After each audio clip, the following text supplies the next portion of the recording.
Si quieres ver cómo se ve el borde industrial del mundo, ven a Ecatepec. Este suburbio de la Ciudad de México no te va a recibir con mariachis ni cócteles en la playa. Aquí el aire está espeso por los gases de los viejos Volkswagen Sedán y las montañas alrededor están cubiertas de smog gris. Pero aquí mismo, entre calles polvorientas y un caos interminable, está pasando algo que los mexicanos llaman su revolución silenciosa. Estoy parado frente a las puertas de la fábrica Granutec. Tengo una piedra atorada en mi zapato derecho y en la boca el sabor de tacos baratos de cerdo y polvo. Pero adelante hay un infierno negro que se está convirtiendo en la salvación de este país.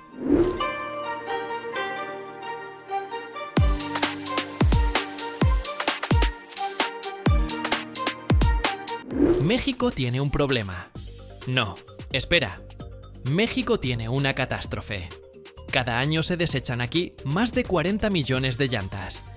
La mayoría terminan en barrancos, ríos o simplemente en terrenos baldíos donde las queman, envenenando el aire con dioxinas.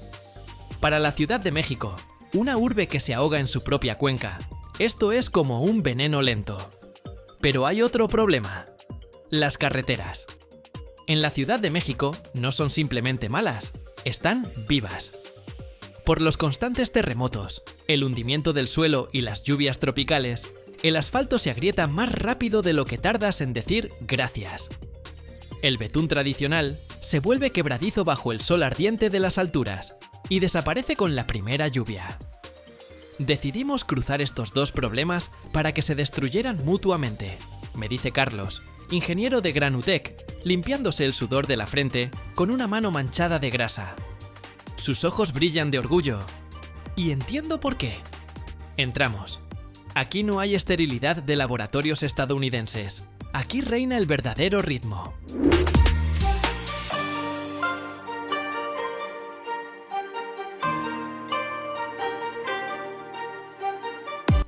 La primera etapa es la recepción.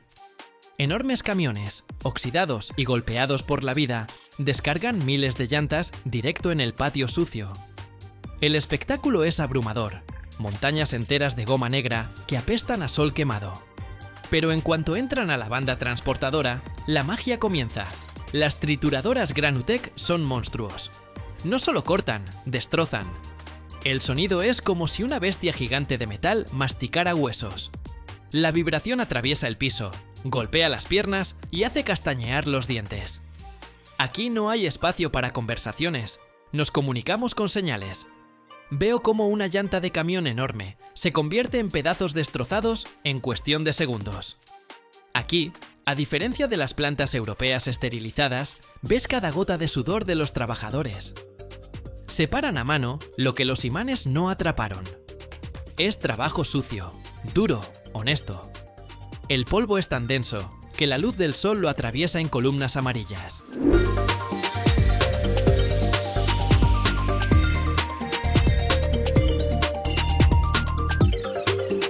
Pasamos a la zona de molienda fina. Aquí el caucho atraviesa una cascada de molinos, volviéndose cada vez más fino, hasta convertirse en harina de caucho.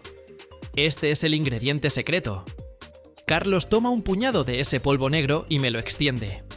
Está tibio, casi caliente. Esto no es basura, me grita al oído. Esto es elasticidad. Esto es lo que impedirá que el asfalto se agriete cuando la tierra bajo la Ciudad de México vuelva a temblar. Los mexicanos están orgullosos de esta tecnología. Y tienen razón. Una carretera con llantas viejas dura 3 veces más. No le teme al agua, porque el caucho repele la humedad, impidiendo que penetre en los poros y destruya la base. Además, estas carreteras son mucho más silenciosas. La Ciudad de México es una de las ciudades más ruidosas del planeta, y cada decibel que absorbe la autopista de caucho es una bendición.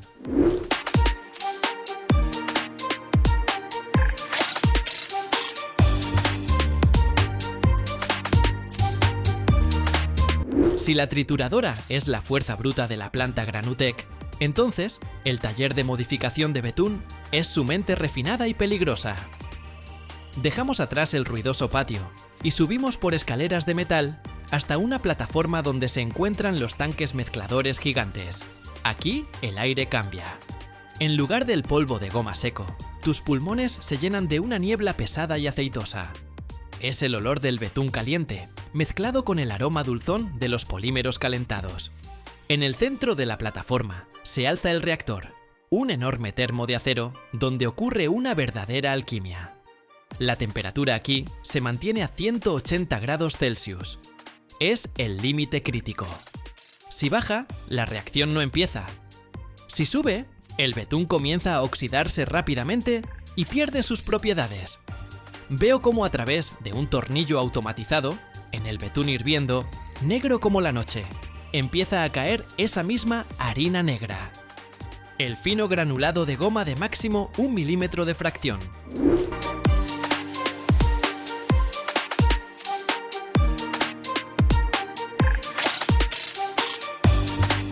En cuanto la miga toca el líquido hirviente, comienza un milagro físico-químico. No lo ves a simple vista, pero los sensores en los monitores muestran algo. La viscosidad de la mezcla empieza a dispararse.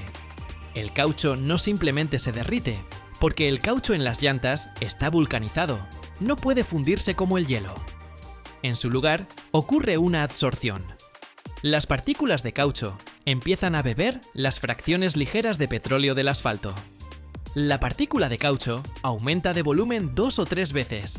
Se hincha, volviéndose una estructura gelatinosa blanda y elástica. Dentro del reactor funcionan mezcladores de alto cizallamiento que literalmente integran ese caucho hinchado en la estructura del asfalto. Ya no son dos sustancias separadas, es un ligante modificado. «¡Mira el manómetro!», grita Carlos, señalando el aparato. La presión sube porque la mezcla se vuelve más espesa que la miel.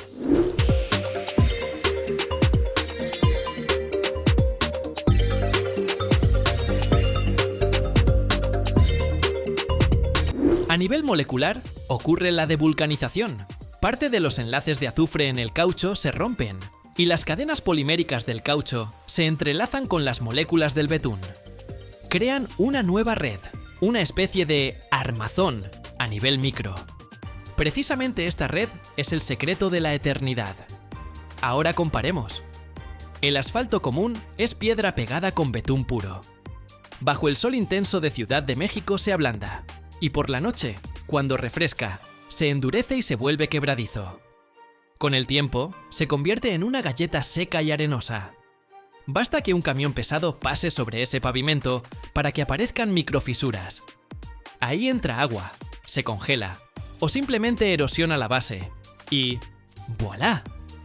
Tienes otra vez un hueco en lugar de una carretera. El asfalto con caucho de Granutec funciona como una baldosa de goma resistente. Cuando un camión presiona sobre ese asfalto, no se agrieta.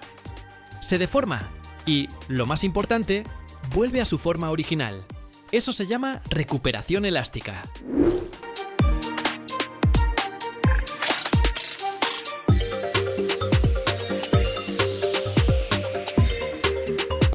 Nos acercamos a la salida, donde Carlos toma un poco de la mezcla lista en un recipiente metálico para hacer una prueba. Cuando se enfría un poco, la estira como si fuera chicle. El asfalto común simplemente se rompería, pero este se extiende en hilos largos, rebota y vuelve a contraerse. Ahora mismo, frente a nuestros ojos, toneladas de esta masa negra se vierten en la caja de un volquete. La temperatura todavía se mantiene alrededor de los 160 grados. La mezcla huele a fuerza y progreso. Este camión irá a las afueras de Ecatepec, donde mañana por la mañana los mexicanos irán al trabajo por una nueva carretera. Una carretera que no le temerá ni al sol de Texas, ni a las lluvias torrenciales, ni a los autobuses pesados. Este es el verdadero triunfo de Granutec. Tomamos la basura más difícil, la pasamos por un infierno de 180 grados, cambiamos su naturaleza química y la convertimos en la base para un tránsito seguro. Aquí, en esta plataforma, entre el vapor y el estruendo del metal, lo entiendes. El futuro no tiene que ser necesariamente limpio y blanco. A veces es negro, pegajoso y huele a goma caliente.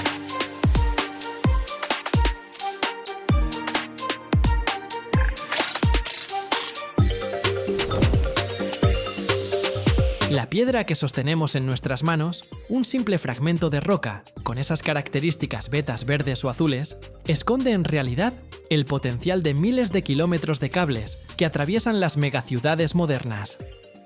El mineral de cobre no es un cristal refinado para joyería, sino la base sólida sobre la que descansa toda la arquitectura energética del planeta. El camino desde la roca, dura extraída de las profundidades de la corteza terrestre, hasta el delgado circuito del cargador de tu smartphone, es uno de los procesos más laboriosos y masivos de la industria moderna.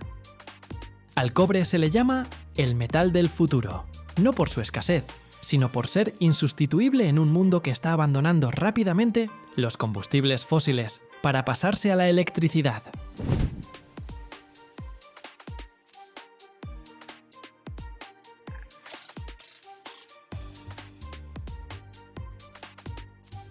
Todo comienza en lo profundo de la Tierra, o en canteras colosales que parecen cañones artificiales. Los yacimientos de cobre más grandes, como el Chileno Escondida o Chuquicamata, son enormes cráteres en el desierto, donde la maquinaria funciona las 24 horas. La extracción de cobre es un juego de grandes volúmenes. El contenido de metal en el mineral a menudo no supera el 1%, y a veces es menos de medio punto. Esto significa que para obtener unos pocos kilos de cobre puro hay que procesar toneladas de roca. El mineral tradicionalmente aparece en forma de sulfuros u óxidos, y cada tipo requiere su propio enfoque. El más común es la calcopirita, un mineral complejo donde el cobre se combina con hierro y azufre. Su brillo dorado suele engañar a los buscadores de tesoros inexpertos, pero para los industriales, ese brillo es señal de un recurso estratégico.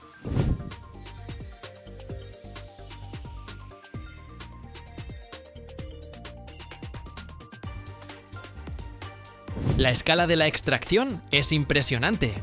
Cuando te paras en el borde de una mina a cielo abierto, los camiones gigantes, con capacidad de 300 toneladas, parecen insectos que se arrastran por carreteras en espiral de varios metros de profundidad. Pero el verdadero trabajo comienza después de que los explosivos fragmentan la roca sólida. El mineral extraído se envía a plantas de procesamiento, donde la piedra se convierte en polvo. En enormes molinos, bolas de acero pulverizan la roca dura hasta convertirla en harina. Luego viene la etapa de flotación, un proceso químico donde el mineral triturado se mezcla con agua y reactivos especiales. Burbujas de aire atrapan las partículas de mineral valioso y las llevan a la superficie en forma de espuma espesa, dejando la roca estéril en el fondo. El concentrado, que ya contiene cerca del 30% de este metal, es solo un paso intermedio.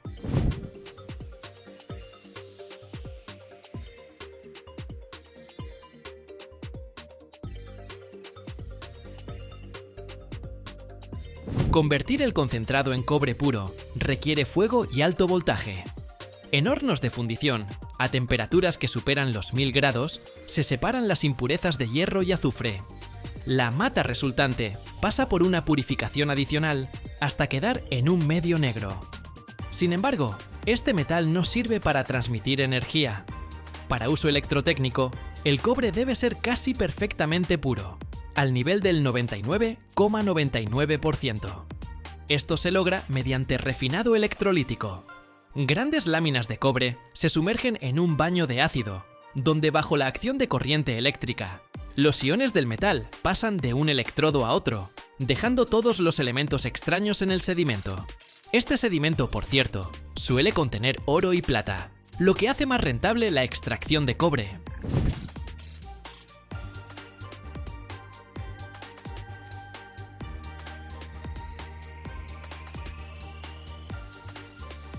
La transición energética, de la que hoy se habla a todos los niveles, es imposible sin el cobre. Si el aluminio se convirtió en el metal de la aviación, el cobre es el sistema nervioso de la red energética global. Cada turbina eólica, cada panel solar, necesitan varias veces más cobre que las centrales térmicas tradicionales. Un auto eléctrico contiene 4 veces más cableado de cobre que un vehículo con motor de combustión interna. Esos kilómetros de cables, escondidos bajo el capó, en las paredes de los edificios y bajo tierra, permiten el flujo de electrones que alimenta nuestra civilización. El cobre tiene una conductividad eléctrica única, superada solo por la plata. pero gracias a su relativa disponibilidad, se ha convertido en el material insustituible para transmitir energía a grandes distancias sin pérdidas significativas.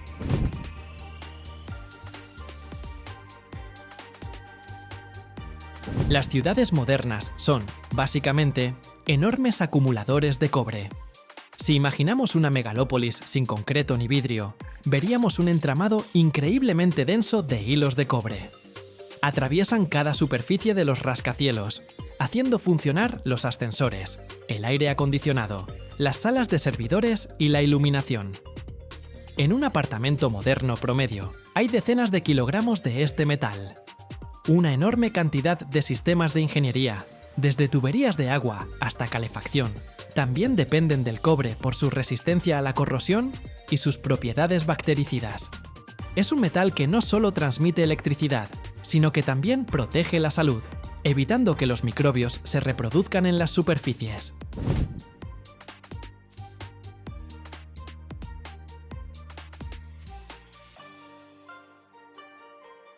Pero el mineral de cobre es un recurso agotable. Los yacimientos donde el metal está cerca de la superficie se van agotando poco a poco. Esto obliga a las compañías a ir cada vez más profundo, construyendo minas a varios kilómetros de profundidad, donde la temperatura de la roca supera los 50 grados y se necesitan esfuerzos colosales para ventilación y seguridad. Los desafíos tecnológicos crecen junto con la demanda. El mundo enfrenta un dilema. Necesitamos cada vez más cobre para la energía verde, pero su extracción se vuelve cada vez más compleja y requiere más recursos. Esto impulsa el desarrollo del concepto de reciclaje. El cobre puede fundirse infinitas veces sin perder su calidad. Cables viejos, transformadores desmantelados y electrónica desechada se convierten en mina urbana, tan valiosa como los depósitos de los Andes.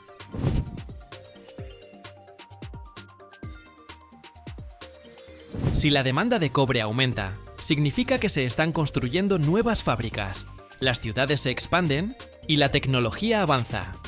Cuando la actividad en el mercado del cobre cae, anuncia una recesión global. Ningún otro material tiene una conexión tan estrecha con el concepto de progreso. Vivimos en una era donde la digitalización parece algo etéreo y en la nube, pero en realidad, cada mensaje y cada transacción en un banco físico pasa por puertos y cables de cobre. El cobre ocupa un lugar especial en el desarrollo de las energías renovables. Los parques eólicos marinos necesitan miles de toneladas de este metal para los cables submarinos que conectan las turbinas con la costa. Las enormes extensiones de plantas solares están llenas de barras y cables que reúnen la energía de los fotones en una sola red. Sin este metal, toda visión de un futuro ecológico y limpio se quedaría solo en el papel.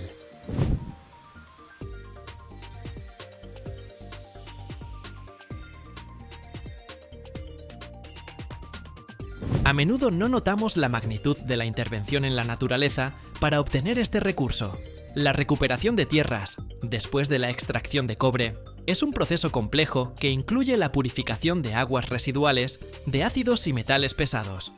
Las compañías correspondientes gastan miles de millones de dólares para que, después del cierre de las minas, el territorio vuelva a ser habitable. Este es el precio que la humanidad paga por la comodidad y la independencia energética. Sin embargo, a diferencia de otros tipos de combustibles, el cobre sigue siendo una de las soluciones más racionales. No se dispersa en la atmósfera, sino que se acumula en la infraestructura, formando un capital duradero de la civilización.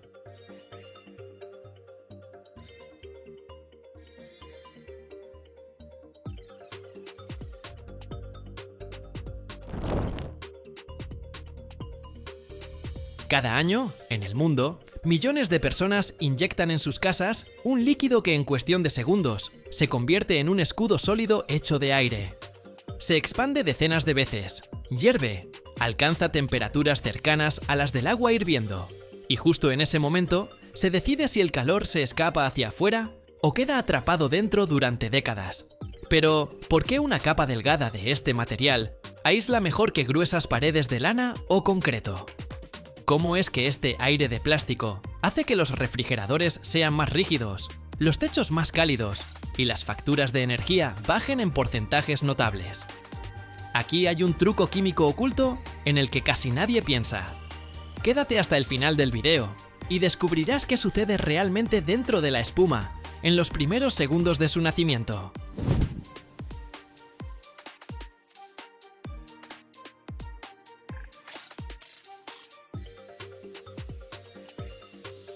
La base de la producción de aislamiento de poliuretano es la reacción entre dos componentes líquidos principales que en la industria se conocen como lado A y lado B.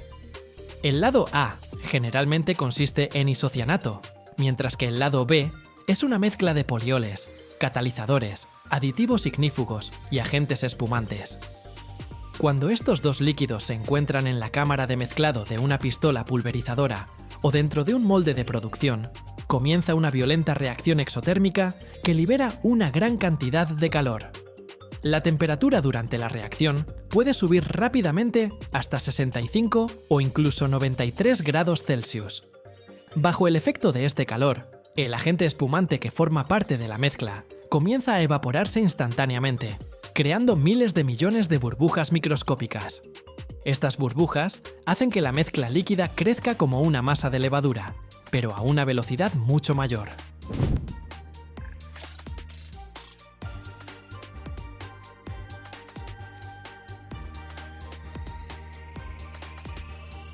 En solo unos segundos, el volumen inicial del líquido puede aumentar 30, 50 o incluso 60 veces.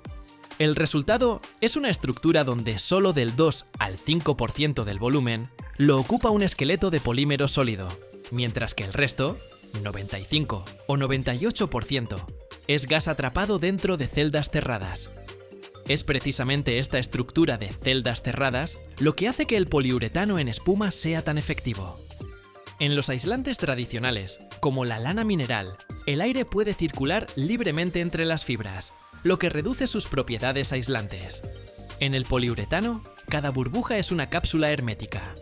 El gas dentro de estas cápsulas conduce el calor mucho peor que el aire común. En el sistema de medición estadounidense, la eficiencia del aislamiento se evalúa mediante el valor R por pulgada de espesor. El poliuretano en espuma de celda cerrada tiene uno de los valores más altos, de R6 a R7 por pulgada, mientras que la fibra de vidrio ofrece apenas unos R3,5.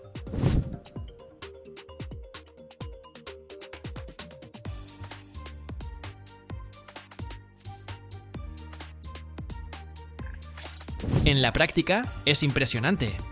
Durante el aislamiento de una vivienda, el operador usa equipos especiales de alta presión que envían los componentes por mangueras climatizadas hasta la pistola rociadora. La presión en el sistema puede alcanzar entre 453 y 700 libras por pulgada cuadrada. Cuando la mezcla llega a la superficie de la pared, parece una fina película húmeda, pero en fracciones de segundo empieza a hervir y expandirse, llenando cada grieta, cada pulgada de espacio entre las vigas. Como la espuma tiene una adhesión excelente, se pega a la madera, metal o concreto prácticamente como pegamento, creando no solo una barrera térmica, sino también un sello hermético contra el aire. Además de la construcción, esta tecnología es crítica para la fabricación de refrigeradores. Si miras la pared de un refrigerador doméstico moderno, su grosor es de solo unas 2 pulgadas.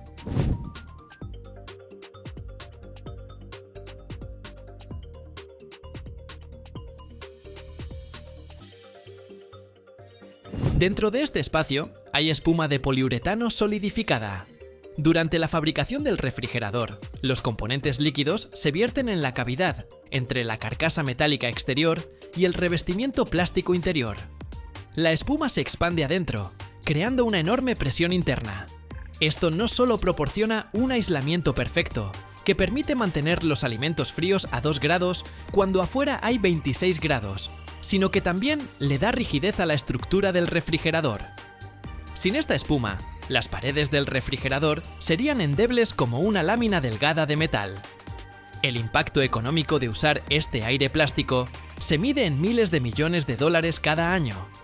Gracias al alto valor R Los dueños de casas en Estados Unidos pueden ahorrar hasta un 20% en las facturas de calefacción en invierno y aire acondicionado en verano.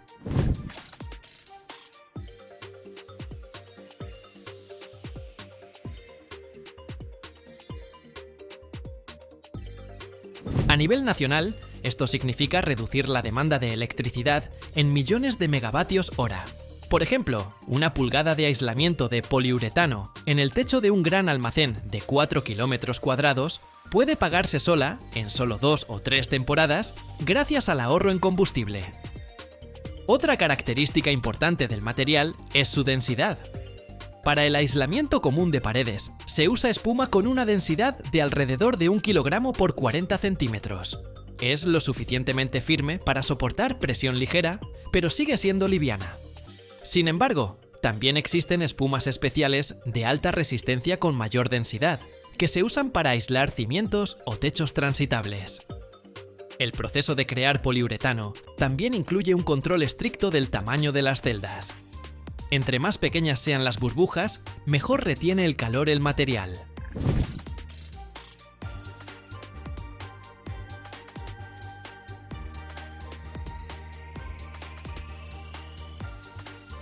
Los catalizadores modernos permiten crear miles de millones de celdas de apenas unas centésimas de pulgada.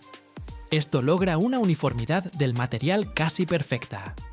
Cuando la espuma se endurece, se convierte en un plástico inerte que no se pudre, no atrae roedores y puede durar tanto como el edificio mismo, es decir, más de 50 años sin perder sus propiedades.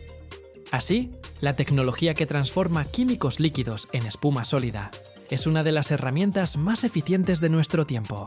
Usando una cantidad mínima de sustancia y un máximo de aire, la humanidad ha aprendido a crear escudos invisibles que retienen el calor dentro de nuestros hogares, mantienen los alimentos frescos en las tiendas y ayudan a enormes buques tanque a transportar gas natural licuado a temperaturas extremadamente bajas de menos 126 grados.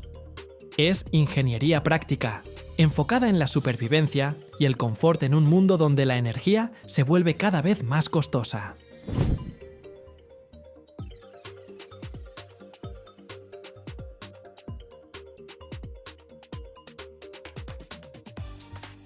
Aunque la producción de espuma es un proceso químico, las estadísticas ambientales juegan a su favor. La energía que se consume en la producción del aislamiento de poliuretano para una casa normalmente se recupera gracias al ahorro de combustible y electricidad en apenas 8 o 12 meses de uso. Durante todo el ciclo de vida de la casa, el uso de espuma evita la emisión a la atmósfera de una cantidad de dióxido de carbono 100 veces mayor que las emisiones generadas durante la producción de la espuma misma.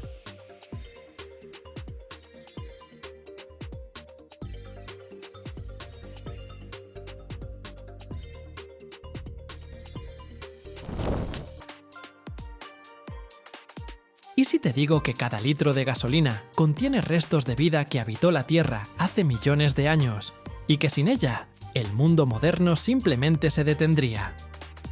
Cada año, la humanidad quema energía nacida de plantas prehistóricas, plancton y criaturas que desaparecieron mucho antes de que existiera el ser humano.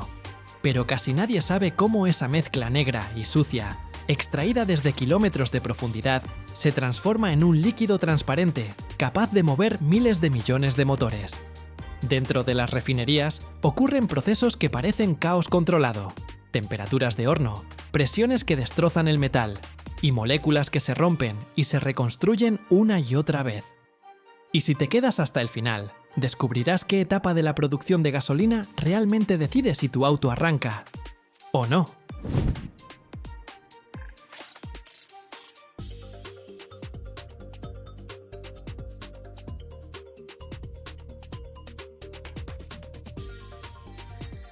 Todo comienza con el petróleo crudo, que se extrae desde las profundidades de la Tierra, a veces desde varios kilómetros bajo la superficie.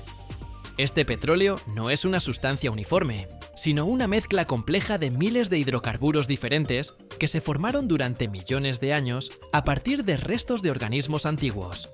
Imagínate esto: dinosaurios, plantas prehistóricas y plancton, se transformaron bajo presión y temperatura en lo que ahora mueve la civilización moderna. Un dato increíble, ¿verdad? Cuando se extrae el petróleo, su aspecto varía según el yacimiento. Puede ser casi negro y espeso como melaza, o puede ser más claro y fluido. En él se mezclan moléculas de diferentes tamaños, desde gases diminutos hasta componentes pesados enormes. Y la tarea de una refinería es separar toda esta mezcla en productos útiles, siendo la gasolina uno de ellos.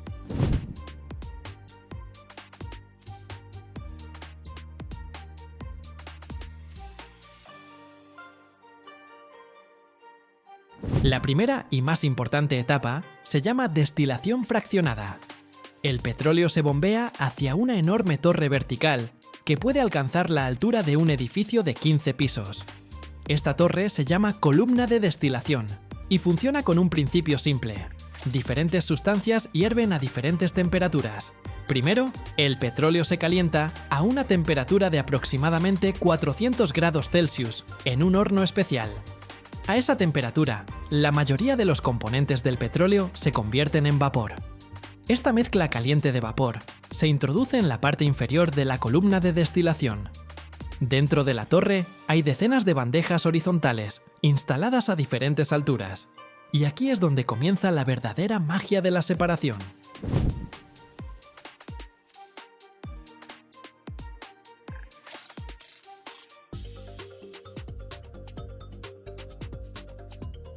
Cuando el vapor caliente sube por la columna, se va enfriando poco a poco. En cada nivel, la temperatura es un poco más baja que en el anterior. Las moléculas pesadas, con altas temperaturas de ebullición, se condensan primero, abajo en la columna, donde todavía hace calor. Las moléculas más ligeras suben más alto, hasta que alcanzan el nivel con su temperatura de condensación. Ahí se vuelven a convertir en líquido y se recogen en las bandejas correspondientes. Los gases más ligeros, como el propano y el butano, atraviesan toda la torre y salen por arriba a temperaturas de alrededor de 30 grados. Un poco más abajo, a temperaturas de entre 65 y 200 grados, se recoge la fracción de gasolina. Esas son las moléculas que nos interesan. Más abajo todavía, a temperaturas más bajas, se obtienen queroseno y diésel. Y en el fondo, queda el combustible pesado para barcos y la materia prima para el asfalto.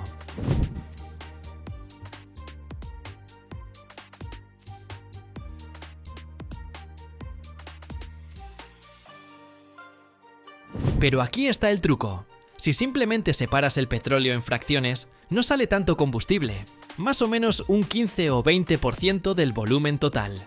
Y la demanda de gasolina es enorme, mucho mayor que su contenido natural en el crudo. Por eso los refinadores inventaron una manera ingeniosa de crear más gasolina con lo que tienen, un proceso llamado craqueo. El craqueo consiste en romper moléculas grandes y pesadas en otras más pequeñas, aptas para gasolina. Hay varias formas de hacerlo. El craqueo térmico simplemente calienta el petróleo pesado a temperaturas extremas de unos 500 grados bajo alta presión. En esas condiciones, las cadenas largas de átomos de carbono literalmente se rompen en pedazos más cortos.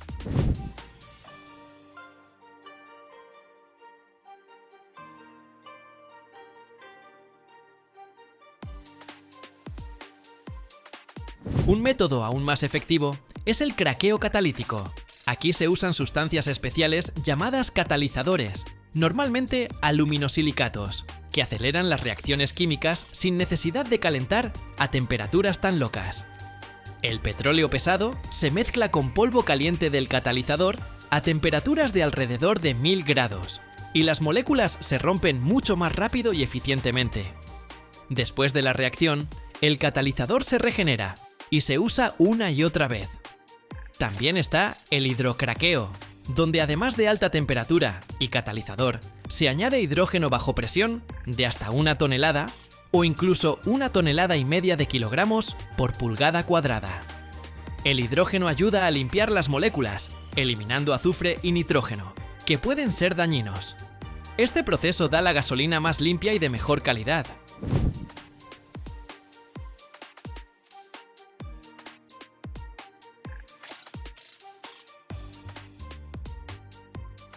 Pero incluso después de todas estas transformaciones, la gasolina aún no está lista para llegar a tu tanque.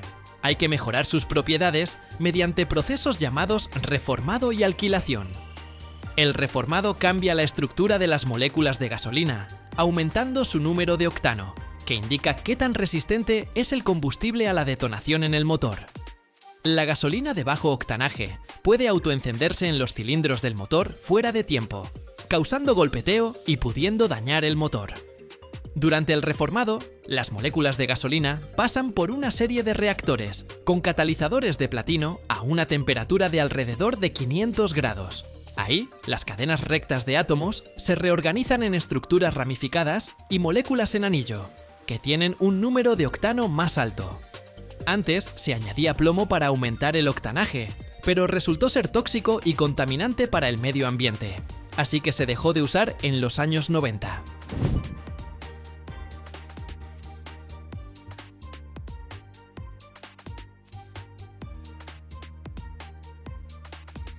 La alquilación es el proceso de unir moléculas pequeñas para crear otras más grandes, pero perfectas para la gasolina. Se toman gases ligeros que se formaron durante el craqueo y se combinan con ácidos fuertes para crear moléculas del tamaño ideal, con un alto octanaje. Es un proceso costoso, pero produce componentes de gasolina premium. Después de todas estas transformaciones, las diferentes corrientes de gasolina se mezclan en proporciones exactas para obtener el producto final con las características deseadas. A la mezcla se le añade un montón de aditivos, sustancias que mejoran distintas propiedades. Los detergentes limpian el motor de depósitos. Los antioxidantes evitan que la gasolina se deteriore durante el almacenamiento. Los inhibidores de corrosión protegen el sistema de combustible del óxido y se agregan colorantes para poder distinguir visualmente los diferentes tipos de gasolina.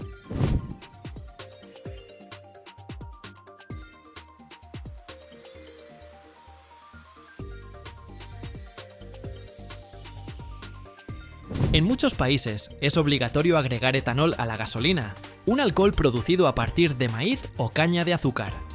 Normalmente representa el 10% del volumen, aunque a veces es más.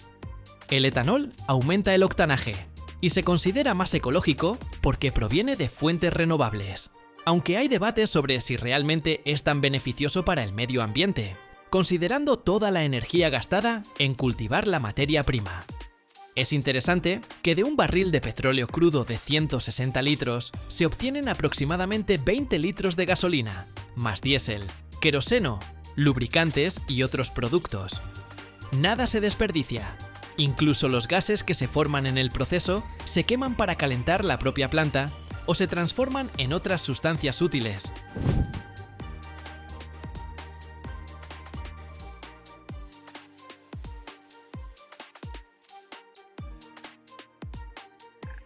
Una refinería moderna es una ciudad de tuberías, torres, reactores y tanques que puede ocupar varios kilómetros cuadrados. Todo el complejo está controlado por computadoras que monitorean miles de parámetros al mismo tiempo. Temperatura, presión, velocidad de flujo, composición de productos. Un error en la configuración puede costar millones de dólares o incluso provocar un accidente. Los estándares ambientales son cada vez más estrictos. Por eso las refinerías se modernizan constantemente, instalan nuevos equipos para limpiar emisiones y reducen el consumo de energía.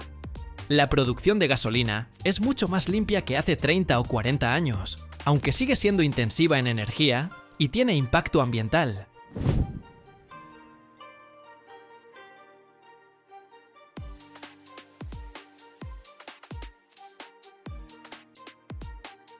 Todo este complejo sistema existe para que tú puedas simplemente llegar a una gasolinera, meter la pistola en el tanque y llenar en un par de minutos. Detrás de esos pocos minutos hay geólogos buscando petróleo, ingenieros diseñando pozos y refinerías, químicos desarrollando catalizadores y aditivos, técnicos manteniendo el equipo funcionando, conductores entregando el combustible. Una industria global que trabaja las 24 horas para que el mundo siga en movimiento. Y aunque ahora se habla mucho de autos eléctricos y energía renovable, la gasolina seguirá siendo el combustible principal para miles de millones de vehículos en todo el mundo por mucho tiempo más. Es el producto de un siglo de ingeniería, investigación química e innovación tecnológica. La transformación de materia orgánica antigua en la energía del presente.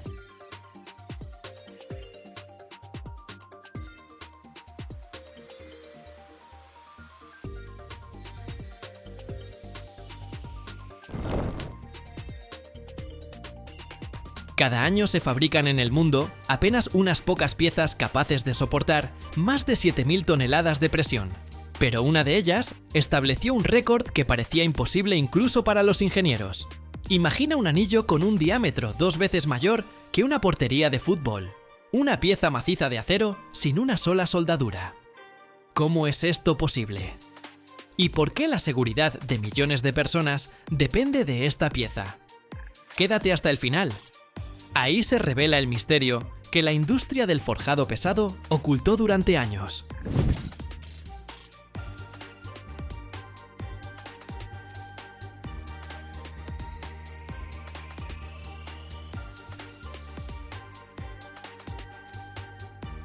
Para entender la magnitud, imagina una cancha de fútbol.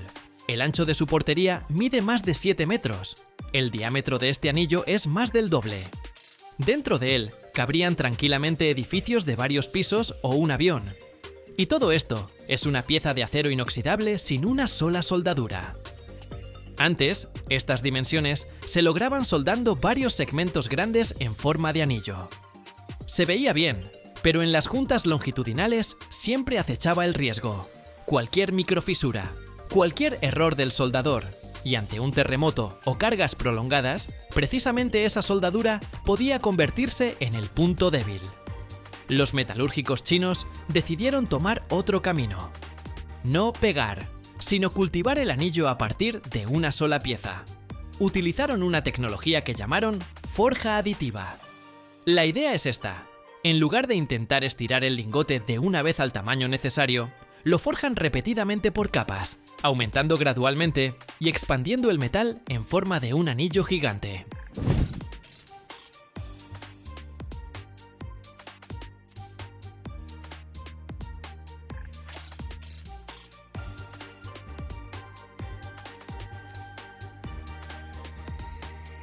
Es como si estuvieras estirando masa y enrollándola varias veces para que quede gruesa, pareja y sin burbujas de aire. Pero aquí, en lugar de masa, hay acero inoxidable al rojo vivo y prensas con miles de toneladas de fuerza. Primero, funden acero de alta calidad con níquel, cromo y molibdeno. Estos elementos le dan resistencia, flexibilidad y protección contra la corrosión, incluso en ambientes con radiación y temperaturas extremas. El lingote que sale parece un barril metálico gigante. Lo calientan en hornos a temperaturas muchísimo más altas que las de un horno casero y lo llevan a las prensas. Primero lo aplastan, después le hacen un agujero en el centro, luego lo van expandiendo en círculo, girándolo y golpeándolo una y otra vez para que la estructura quede lo más uniforme posible. La técnica de forjado por adición consiste en ir añadiendo metal en la dirección correcta mientras lo compactan, eliminando burbujas y defectos.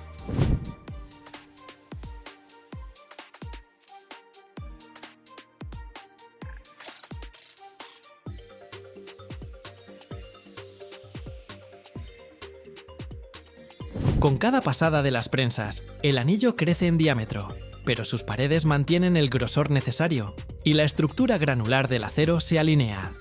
Los ingenieros controlan constantemente la temperatura, la compresión, la velocidad de deformación.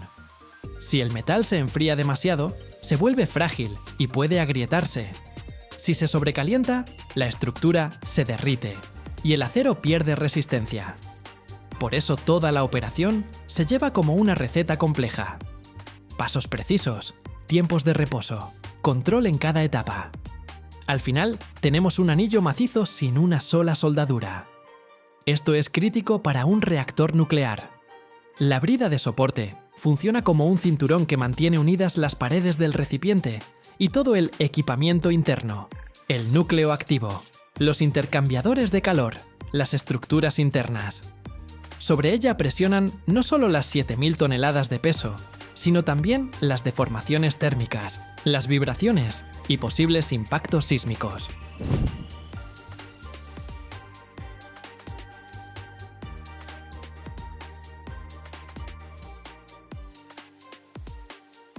Si imaginamos el reactor como una enorme olla a presión, este anillo es su cinturón, que no puede abrirse ni una micra. La ausencia de soldaduras reduce drásticamente el riesgo de grietas por cargas cíclicas y hace que la estructura sea más resistente a terremotos. Por supuesto, después del forjado, la historia no termina. El anillo pasa por tratamiento térmico, se calienta y enfría siguiendo un régimen específico para fijar las propiedades necesarias del acero: límite elástico, tenacidad al impacto, resistencia a la fluencia a altas temperaturas. Luego vienen las interminables verificaciones: control ultrasónico para detectar defectos ocultos, pruebas mecánicas de muestras cortadas de las tolerancias de fabricación, medición de dureza en todo el perímetro. Y solo cuando los ingenieros están seguros de que el metal se comporta de manera uniforme en todos los puntos del anillo, la pieza es aprobada para trabajar en el bloque nuclear.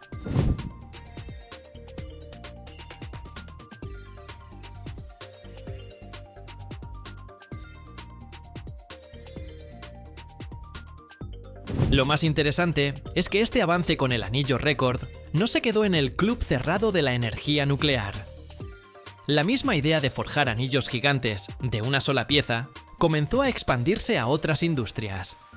Las turbinas hidráulicas de las grandes centrales hidroeléctricas tienen enormes elementos anulares que sostienen los rodetes y los sistemas de guía. Las torres de los aerogeneradores necesitan bridas potentes que transmiten la carga desde las aspas a través de la góndola hasta la columna de acero. Cuantas menos soldaduras tengan estos componentes, mejor soportan las vibraciones y los regímenes complejos de operación. La tecnología de forja por adición permite fabricar para ellos anillos continuos de gran diámetro, que duran más y son más confiables. Las prensas de forja en abierto más potentes del mundo, como las de la empresa china China Earthong, alcanzan las 80.000 toneladas de fuerza y permiten deformar lingotes que van desde varias decenas hasta más de 250 toneladas, lo que precisamente abre la posibilidad de forjar anillos de esta escala.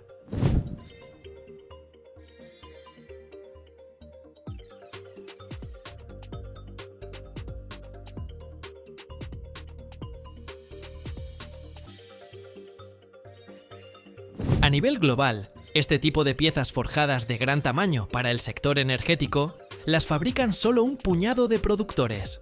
Empresas en Japón, China, Francia y Rusia, cada una con sus propias líneas para reactores de gran escala, generadores y rotores de turbinas.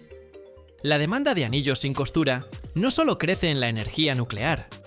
El mercado de bridas forjadas para turbinas eólicas en 2023 se estimó en aproximadamente 1.500 millones de dólares y según las proyecciones podría alcanzar cerca de 3.000 millones de dólares para 2032, donde precisamente estos anillos forjados sin costura representan una parte importante. Para los parques eólicos marinos se necesitan bridas y anillos enormes, capaces de resistir altas cargas de viento, agua salada y fatiga cíclica constante. Aquí los anillos sin costura tienen una clara ventaja sobre los soldados, porque hay menos riesgo de agrietamiento y deformaciones.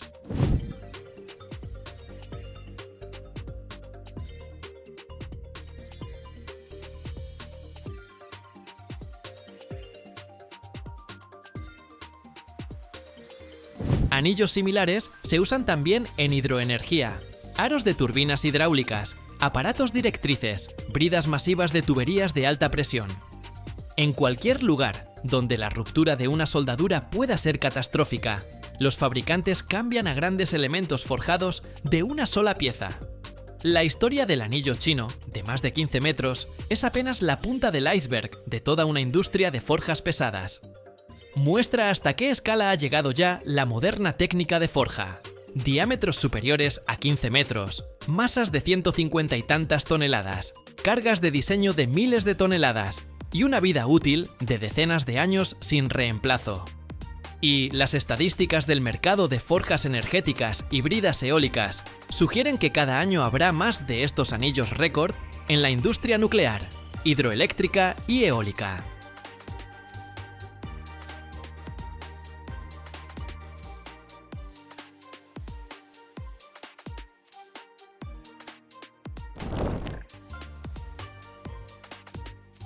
¿Y si les dijera que el brillo de su auto, los electrodomésticos de su cocina e incluso los rascacielos oculta uno de los secretos más peligrosos del mundo químico? El metal que vemos cada día en ese resplandor de espejo comienza su viaje en las entrañas sucias de la Tierra y es capaz de transformarse en una sustancia de la que hasta los ingenieros huyen despavoridos. Entonces, ¿por qué seguimos usándolo tan tranquilamente? ¿Y cómo nace ese brillo metálico legendario a partir de un mineral gris y sin pretensiones? Quédense hasta el final.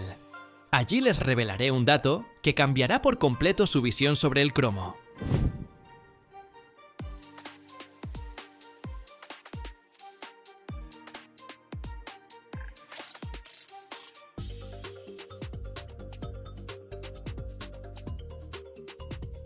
El cromo es el verdadero director artístico del mundo químico, una celebridad metálica que adora la atención y el brillo.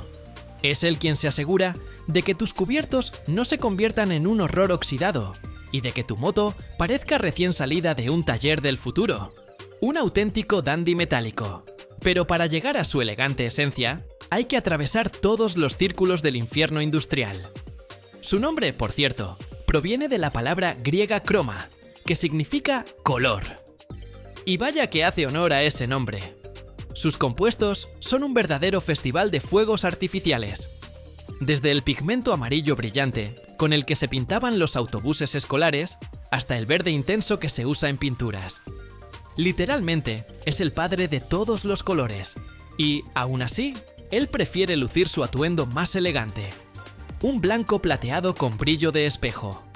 Como una celebridad que esconde tras maquillaje y purpurina el hecho de que por las mañanas se ve como todos nosotros, gris y desdichada, y solo el arduo trabajo de la industria química la convierte en estrella.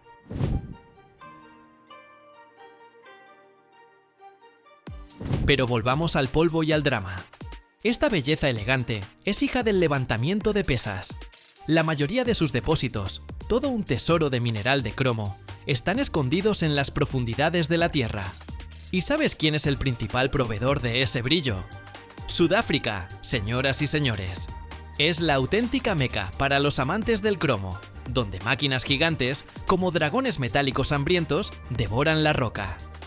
Extraer cromita no es un paseo por el parque, es un asunto sucio, que consume mucha energía y muy serio. El cromo no está en la superficie, exige que bajen hasta él, que lo excaven, lo trituren, y solo entonces empiezan a convencerlo de que entregue su brillo. El mineral no se parece en nada al parachoques pulido final. Es gris, rocoso, y siendo honestos, completamente anodino. Es como ver a una estrella de Hollywood sin maquillaje, recién levantada de la cama. Un poco impactante, pero es la realidad. Después de la extracción, comienza lo más interesante. La transformación del mineral en ferrocromo, una aleación de hierro y cromo, que es la principal forma de transporte del cromo para la industria.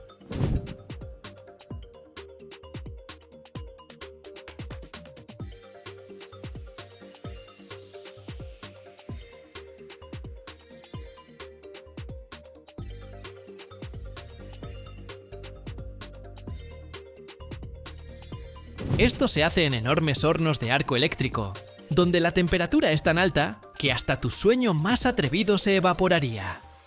El ferricromo es como un semifabricado del brillo y resulta absolutamente crítico para crear aquello que hace nuestra vida cómoda y estética, el acero inoxidable. Y aquí llegamos al papel más importante de este elemento, su rol de superhéroe anticorrosión. El acero inoxidable es, básicamente, hierro que encontró a su guardián perfecto, y ese guardián es precisamente el cromo. Cuando añadimos cromo al hierro, el cromo, como todo un caballero, sale a la superficie del acero y forma una película finísima, invisible, pero increíblemente resistente de óxido de cromo pasivo. Esta película es un verdadero escudo invencible que se regenera al instante si lo rayas. Es como tener un suministro infinito de nanocuritas, que siempre están listas. Gracias a esta película, nuestros fregaderos de cocina, instrumentos quirúrgicos, utensilios e incluso rascacielos enteros no se cubren de ese horrible óxido. Este es el trabajo principal del cromo: proteger al hierro de su mayor enemigo, y lo hace con tanta naturalidad que ni siquiera notamos su esfuerzo.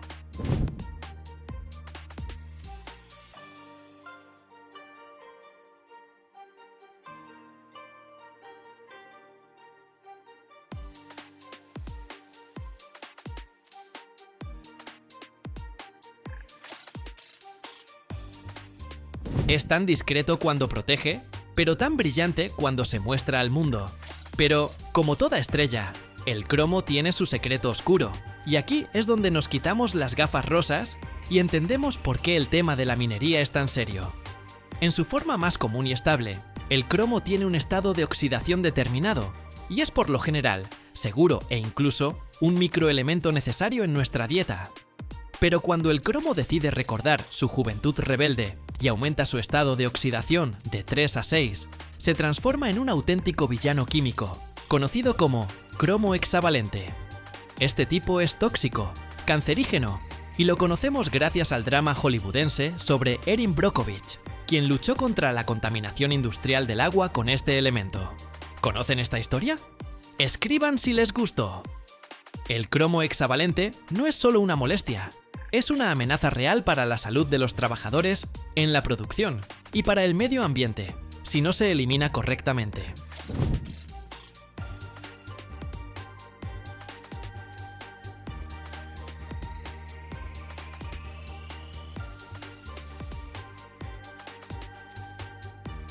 Se forma en ciertos procesos industriales, especialmente durante el calentamiento, y aquí es donde ese brillo elegante revela su lado más oscuro. Por eso, los ingenieros químicos y ecologistas libran una batalla constante para mantener a ese rebelde Plasnode 6 bajo estricto control y neutralizarlo a un inofensivo Plasnode 3 antes de que abandone las instalaciones. Es como tener encerrado al miembro más impredecible de la familia para que no arruine la reunión familiar. Por último, hablemos de su papel más brillante, el rey del galvanizado. El cromado galvánico, o simplemente cromado, es el proceso que transforma metal ordinario en objeto de lujo. Piensa en manijas de puertas, parachoques, llantas, tubos de escape, grifos de cocina. Todo lo que brilla y refleja la luz con ese destello metálico aristocrático. Es una capa finísima pero increíblemente dura de cromo, aplicada mediante un método electroquímico.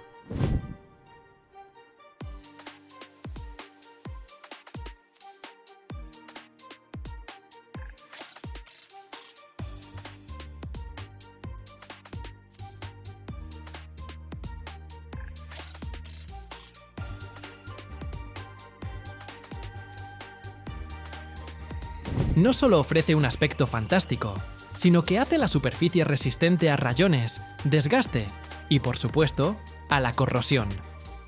El proceso de cromado suele ser bastante sucio y complicado, requiere un control muy preciso, pero el resultado vale la pena. El cromo en este caso actúa como el acabado brillante final, como la pincelada definitiva del artista que transforma la obra en una obra maestra. Se lleva toda la gloria, aunque debajo puede esconderse un cobre o níquel de lo más común. Es la fachada metálica que a todos les encanta fotografiar. Esta es la historia del cromo. Comienza su camino como un mineral poco atractivo en las entrañas calientes y sucias de Sudáfrica. Exige un proceso complejo y a menudo peligroso de purificación para deshacerse de sus hábitos tóxicos. Y solo después de esto, se pone su mejor traje plateado para convertirse en el protector y rey del brillo en tu vida cotidiana. Es la razón por la que tu cafetera luce moderna y tu automóvil resplandece bajo el sol.